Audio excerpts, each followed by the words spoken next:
Olá, meu irmão, minha irmã, que alegria tê-lo aqui conosco em mais um podcast, neste caminho importante que estamos trilhando nesses dias, uma travessia da miséria ao altar. E hoje com um tema de suma importância para nós, escolhas que curam e responsabilidade interior, fé, razão e sofrimento psíquico. Que grande responsabilidade a nossa de conversar nesse tema. Está aqui conosco o nosso querido amigo, Dr. Protásio Soares de Souza Neto, ele que trabalha na psiquiatria, atendendo CAPES de Curvelo, CAPES de Corinto, também na Cismev como médico especialista na área da psiquiatria, com uma vasta experiência, também está terminando uma graduação em filosofia. Muito bem-vindo, Dr. Protásio, que alegria tê-lo aqui conosco neste momento tão importante para todos nós. Eu que agradeço, padre, gostaria também de aproveitar esse momento, esse convite tão importante, né, nesse momento de evangelização aqui da nossa paróquia, você trazendo temas importantes, e você que está acompanhando, não deixe de compartilhar esse conteúdo com quem precisa escutar um pouco dessa mensagem. Com certeza, ao longo dessa jornada, tem muito assunto valioso a ser aproveitado e compartilhado. Já que nós estamos então falando de escolhas que curam, e ao mesmo tempo, do outro lado, responsabilidade interior de todos nós, eu faço aqui uma primeira pergunta sobre a própria vida. O que costuma bloquear uma pessoa de assumir essa responsabilidade interior, assumir a autoria da própria vida? Então, pessoal, esse assunto ele precisa ser amplamente observado a partir de um prisma. Quando a gente pensa, padre, em uma pessoa humana que está sendo bloqueada da sua autonomia biográfica, a gente tem que entender que a gente está falando de uma pessoa humana que é o quê? Ele é corpo, ele é mente, ele é alma, ele é biográfico narrativo, ele é circunstancial, ele ao mesmo tempo é um personagem dentro dessa vida que é uma biografia. Ele ao mesmo tempo ele faz crítica em relação ao roteiro a ser seguido. E quando a gente observa a segunda parte da pergunta, que é esse bloqueio que permite com que ele se perca dessa autêntica narrativa, esse bloqueio vem de um desajuste, vem de uma desordem normalmente, onde o eu pessoal ele deixa de escrever em primeira pessoa. Aquele eu que deveria olhar para um deva ser, ele passa a se tolir da própria liberdade, tornando refém, muitas vezes, de coisas externas a ele, que não estão no controle dele. Pode ser inclinações da parte baixa humana, dos apetites, os vícios, né? As decisões, às vezes, que não seguem a reta razão, e ele acaba sendo aprisionado, né? Uma falsa liberdade. Quando a gente analisa esse ser humano dentro daquele cenário da persona do teatro grego, que é aquela máscara, pessoal, que a pessoa coloca e vivencia aquele personagem. Seria como se eu colocasse uma máscara que não é controlada por mim.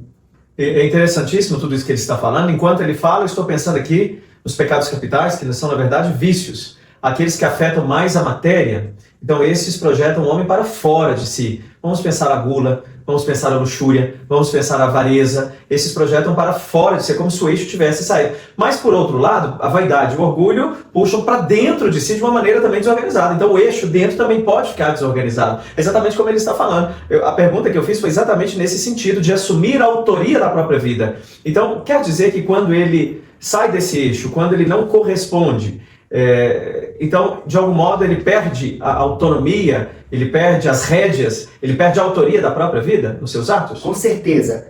Pessoal, a gente tem que entender o seguinte, não é possível eu ter uma autoria se eu não estou narrando em primeira pessoa a minha história. Uhum. E esse, entre aspas, narrar em primeira pessoa seria aquela pessoa que é dono de si mesmo, Uhum. e não refém ou escravo de algo que está externo. Então são vários elementos que podem conduzir a isso. São muitos elementos. A gente tem que entender cada ser humano, persona, como único. Isso é muito importante. Como um ser, né, que é um indivíduo, é uma unidade na pluralidade. Então eu posso ter, por exemplo, um perfil de um imaturo que age assim porque é imaturo. Eu posso ter o perfil de alguém que é totalmente escravizado de um pecado como esses que eu citei, e ele vai agir como tal. Mas então eu pergunto, já que cada um na sua realidade, cada um com as suas questões, mas sempre o risco dessa perda de autonomia, inclusive São Paulo fala que é um fruto do Espírito Santo, domínio de si, muito interessante. Quando São Paulo elenca os frutos da carne, os frutos do Espírito, ele elenca também o domínio de si. Então pode vir um resultado catastrófico para aquela pessoa, inclusive um sentimento de culpa, irresponsabilidade interior, aquela crise da culpa por não ter tido a responsabilidade interior. Então como é que ele vai trabalhar essa culpa, dependendo de como ela foi construída e enraizada ali naquela pessoa, naquela história de vida? Excelente pergunta, padre. E, pessoal, a gente tem que entender como essa pessoa olha para a culpa.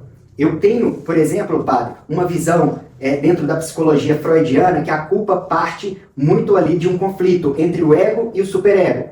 Jung vai falar que é uma ruptura entre o self e a consciência plena. Tanto já foi abordado muito sobre esse assunto. A filosofia traz essa culpa como um chamado, né? Como se fosse um ajuste para a retomada da virtude.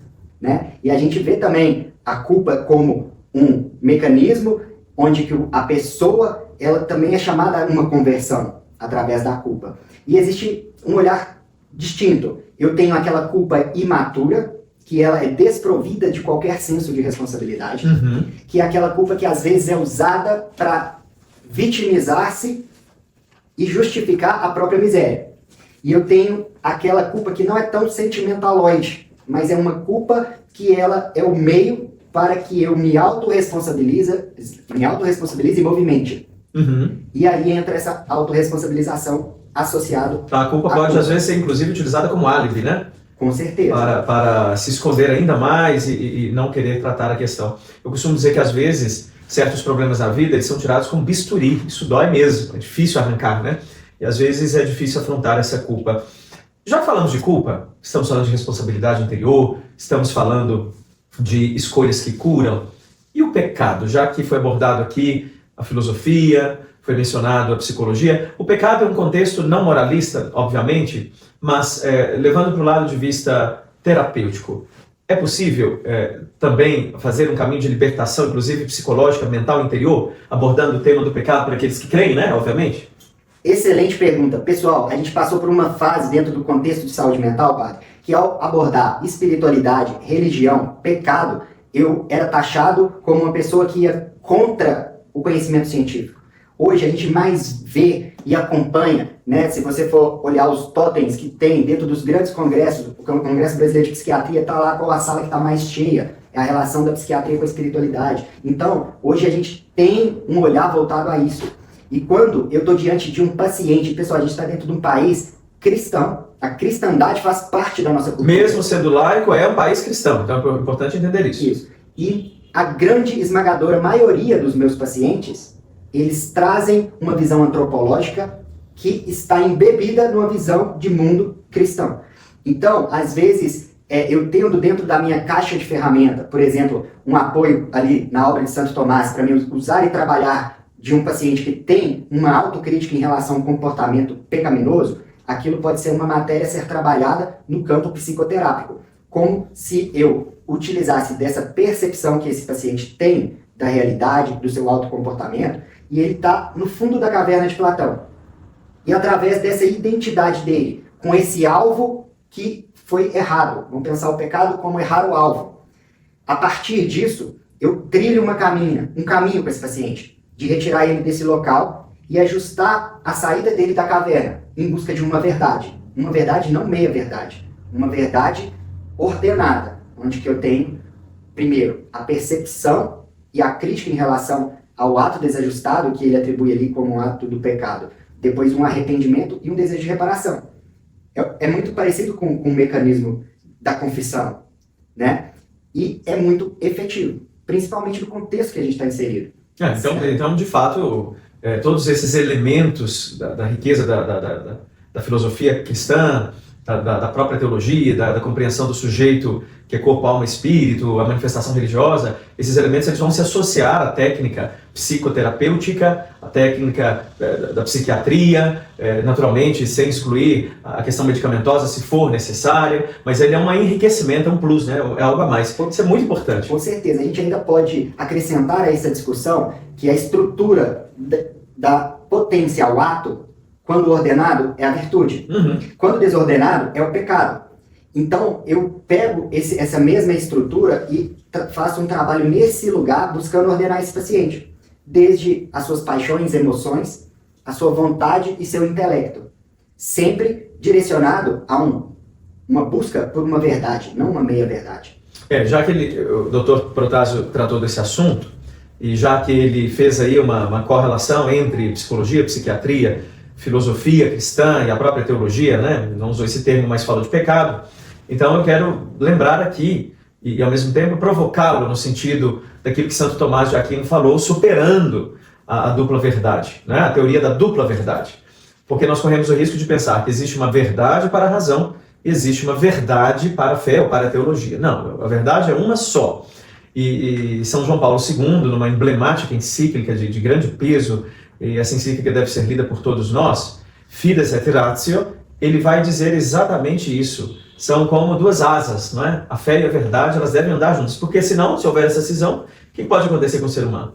A gente também pode lembrar, padre, para que a gente consiga, nas entrelinhas da realidade, encontrar essa verdade, eu preciso de uma articulação por completo. Eu buscar essa verdade somente pelas minhas potências baixas, sensitivas, eu estaria muito inclinado a ter um erro.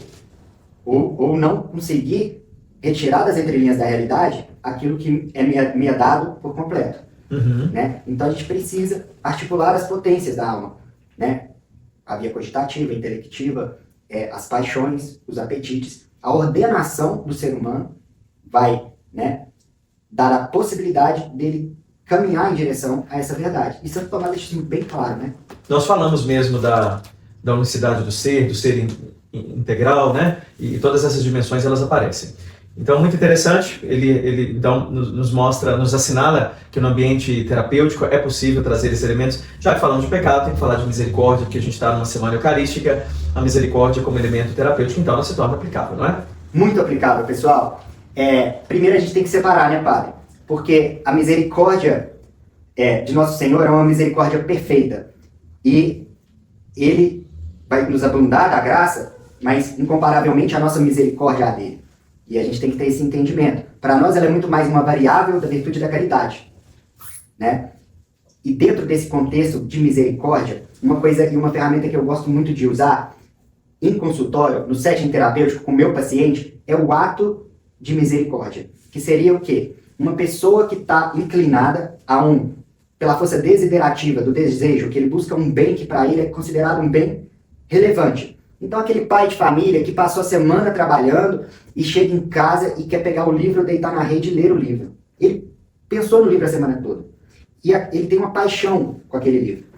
E quando chega esse momento, ele deita na rede, ele pega esse livro, abre a primeira página, chega uma criança e fala assim: papai, vamos brincar de carrinho? Aquela paixão dele por aquele momento que ele esperou ali ao longo da semana é infinitamente maior do que a paixão dele por brincar de carrinho. Mas ele é capaz de fazer esse ato de misericórdia, de se rebaixar e sentar ao chão com a criança, sacrificar uma paixão maior por uma infinitamente menor. Ele ama muito mais aquela leitura do que o livro. Ele está cansado, aquilo seria o descanso. E esse ato dele descer por uma paixão inferior, mas não pelo carrinho, mas pela criança, o seu filho, a pessoa que está por trás do carrinho. Isso, eu trabalho muito esse tipo de exemplo. Porque dentro da psiquiatria, da psicologia contemporânea, a gente vai ver uma grande dificuldade e às vezes a falta de ferramenta do sair de si mesmo, da oblação, da doação. E quando a gente explica e esse pai entende a beleza que está por trás desse ato de misericórdia, aquilo faz uma mudança dentro dessa casa. Que ele passa a ser capaz de abrir mão das suas próprias paixões, por paixões menores, do campo de vista pessoal dele, mas por pessoas que estão atrás daquelas paixões inferiores. Interessantíssimo. Veja como isso muda o psiquismo, né? Muda o comportamento, é libertador. A misericórdia vista por esse prisma. E depois, para nós que temos fé, isso alcança ainda um nível mais alto quando é um reflexo, quando é uma continuidade da misericórdia do próprio Jesus, que na cruz se entregou por nós, a maior expressão de oblatividade. Muito bem. O que é então uma escolha que cura? Já que nós falamos de pecado, ele pode ser trazido à luz, também na dimensão terapêutica, falamos da misericórdia. Então, o que pode ser uma escolha que cura? Já que o tema é exatamente escolhas que curam.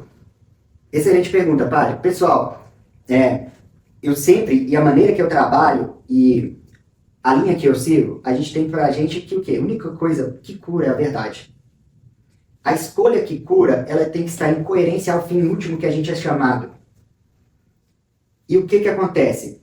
Para que haja essa coerência a esse fim último, que todos nós batizados somos chamados, eu preciso ter atos de prudência. O ser humano decide o tempo todo. A cada instante, a vida nos faz uma pergunta e eu sou chamado a decidir. E aqui não dá para relativizar, porque existe o bem e o mal. Existe o certo e o errado. E eu, diante dessa pergunta e dessa tomada de decisão, eu tenho que escolher um caminho que me leva à verdade. E a verdade é Deus. Então, dentro dessa questão de escolhas que curam, são escolhas que trazem em si o ato da reta razão do decidir. Uhum. Coerente ao fim útil. Uhum. Essas curam. Uhum. Né? Então, dentro do trabalho psicoterapêutico, do consultório, a gente ainda tem que ter aquela sensibilidade. Eu estou ali diante de uma alma, uma vida, né? Psique, alma, psiquiatria, tratamento da alma. Eu tenho que entender isso. E às vezes eu não posso me dar o luxo de esconder do meu paciente uma verdade que liberta. E ajudá-lo a ter atos diante das decisões que estão em coerência com a verdade. Mas nem sempre é tão fácil isso, porque pode ser tomado por um medo, né? Sim. E o medo de errar, o medo de acertar. E além do medo, quero lembrar aqui um vício, né? Um pecado, que é a preguiça, a assídia, né? De essa força, falta de força interior para avançar. Mas o medo de errar, então, como superá-lo, como orientar um paciente neste caso? Esse caso, ele é muito comum, padre, pessoal. Com certeza, o medo é um sentimento, uma sensação que faz parte do ser humano, né? Ele é muito mais, do ponto de vista biologicista, um mecanismo de defesa e autopreservação, né? E ele, por trás do medo, há sempre um alerta para o que ele quer nos falar. O que a vida, ao estar com medo, o que a vida quer me falar. E a gente tem erros nessa proporção entre a ameaça que me aparece, pode ser percebida ou imaginada, que faz com que esse medo tome uma proporção patológica, levando até mesmo a paralisação. E esse mecanismo de retroalimentação, de paralisação do medo, Dom Rafael Cifuentes fala muito desse medo esse medo associado a uma dificuldade de uma plena entrega na providência, e que seja a vossa vontade também, e que essa pessoa fica presa nisso. Então, dentro do habitual, do dia a dia, trabalhando, atendendo paciente o dia inteiro, eu vejo muito um medo também do imaturo, que ele quer as coisas grandes, mas ele não, como Claudiano São José Maria, né? Ele não pôde vencer as coisas grandes, mas porque ele não quis vencer as coisas pequenas. E acaba entrando num estágio de amedrontamento da vida, certo? O mecanismo do medo a ser tratado em muitas realidades está atrelado àquele valor ordinário, que eu posso querer vencer pequenas coisas a cada dia, para que eu possa alcançar coisas altas. E nisso eu vou forjando a fortaleza. Eu vou criando um repertório de ir mesmo com medo, coragem. Né? Isso é libertador, isso muda tudo. Porque ele, em vez de estagnar, ele avança, ele vai à frente, ele é um caminho também de libertação. Muito bem, então há como superar isso e orientar as pessoas, incentivar os amigos a procurarem uma ajuda, a procurar um terapeuta, a procurar um diretor espiritual para que ele tenha esse ponto de partida. E culpa e responsabilidade, né? Nós falamos da questão da culpa, também do medo de errar, falamos do pecado, e a culpa versus responsabilidade interior, que é um tema que nós estamos trazendo aqui neste podcast. Tem aplicação no contexto também psiquiátrico, a responsabilidade interior versus a culpa que nós já falamos. Certamente, né? A gente tem que... Culpa e responsabilidade interior, elas vão caminhar juntas, de certa medida, né? Aquela questão da culpa do imaturo e a culpa da pessoa madura, ela tem uma característica diferente. O imaturo, geralmente, ele vai se prender à parte sentimental da culpa e, às vezes, não vai alcançar a parte da responsabilização. Então, a culpa é muito sensitiva.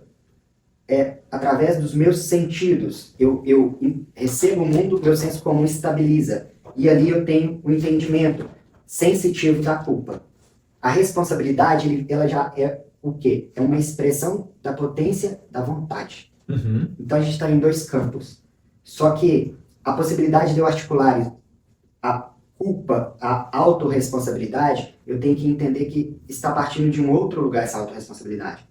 Então, às vezes, eu tenho que pegar esse paciente que tem essa culpa sentimental e desenvolver, através da razão, através do intelecto, da memória, um trabalho que faça com que essa culpa ela acesse uma vontade que imprima um movimento da potência ao ato através de uma força volitiva da vontade. Uhum.